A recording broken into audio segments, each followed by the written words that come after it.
And டேஸ்டியான palak soya chunks pulao தான் இன்னைக்கு லஞ்ச் பாக்ஸ் ரெசிபி. செய்யறது ரொம்பவே ஈஸி. கீரையை எப்படியாவது சாப்பிட வைக்கணும்னு நினைக்கிறவங்க இந்த மெத்தடை ட்ரை பண்ணி பாருங்க.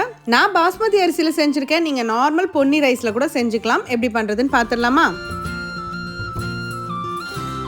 ஃபர்ஸ்ட் ஒரு கப் சோயா சங்க்ஸ் எடுத்து கொதிக்கிற தண்ணியில 2 நிமிஷம் போட்டு பிழிஞ்சு எடுத்து வச்சிருங்க. இப்போ இதை செய்யறதுக்கு ஒரு பேன்ல ஒரு குழிக்கரண்டி எண்ணெய் ஊத்திக்கோங்க. பிரியாணி மசாலா என்னென்னலாம் வச்சிருக்கீங்களோ அது எல்லாத்துலயும் 2 சேர்த்துக்கோங்க. 2 மீடியம் சைஸ் வெங்காயம், 4 பச்சை மிளகாயை ஃபர்ஸ்ட் வதக்கிடுங்க. அடுத்து 2 டீஸ்பூன் இஞ்சி பூண்டு பேஸ்ட் சேர்த்து வதக்கிட்டு ஒரு மீடியம் சைஸ் தக்காளி சேர்த்து நல்லா வதக்கிடுங்க. இப்போ இதுல 1/2 டீஸ்பூன் மஞ்சத்தூள், 1 டீஸ்பூன் வெறுமிளகாய் தூள், 2 டீஸ்பூன் தனியாத்தூள், 1/4 டீஸ்பூன் கரம் மசாலா சேர்த்து நல்லா வதக்கிடுங்க. அதோட ஒரு கை புதினா கொத்தமல்லி, 2 டேபிள் ஸ்பூன் தயிர் சேர்த்து வதக்கிக்கோங்க. இதுல நம்ம பிழிஞ்சு வச்சிருக்கிற சோயா சங்க்ஸ் சேர்த்து நல்லா கலந்துட்டு 1 டீஸ்பூன் உப்பு சேர்த்துக்கோங்க. மசாலாவோட நல்லா மிக்ஸ் பண்ணதும் ஒரு கட்டு பாலக்கீரை இந்த மாதிரி நல்லா தின்னா ஸ்லைஸ் பண்ணி உள்ள சேர்த்து வதக்கி விடுங்க. ஒரு 4 நிமிஷம் வதங்கினா போதும். நம்ம தண்ணி அளந்து ஊத்திக்கலாம். 1 கப் பாஸ்மதி அரிசிக்கு 2 கப் தண்ணி ஊத்திக்கணும். நீங்க பிரஷர் குக்கர்ல பண்றதா இருந்தா 1க்கு 1.5 ஊத்திக்கோங்க. சோ தண்ணி கொதிச்ச பிறகு ஊற வச்சிருக்கிற அரிசி இந்த மாதிரி வடிகட்டி சேர்த்துட்டு 1 டீஸ்பூன் நெய் சேர்த்து மூடி போட்டு ஒரு 10 நிமிஷம் மீடியம் ஃப்ளேம்ல வேக விடுங்க. ஓபன் பண்ணி கீழே இருக்கிற அரிசி மேல வர மாதிரி ஜென்ட்லா கலந்து கொடுத்துட்டு ஒரு பழைய தோசைக்கல் மேல 20 நிமிஷத்துக்கு லோ ஃப்ளேம்ல தம்ல விட்டு எடுத்தீங்கன்னா பாலக் சோயா சங்க்ஸ் புலாவ் அருமையா ரெடி ஆயிடும். இதுக்கு சிம்பிளா தயிர் பச்சடியோட சர்வ் பண்ணுங்க. அட்டகாசமா இருக்கும். ஆனா மறக்காம ஸ்டவ்வோடு சமைக்கும் போது கொஞ்சம் லவ்வோடு சமைச்சீங்கன்னா சுமாரா இருக்கிற சமையல் கூட சூப்பரா இருக்கும்.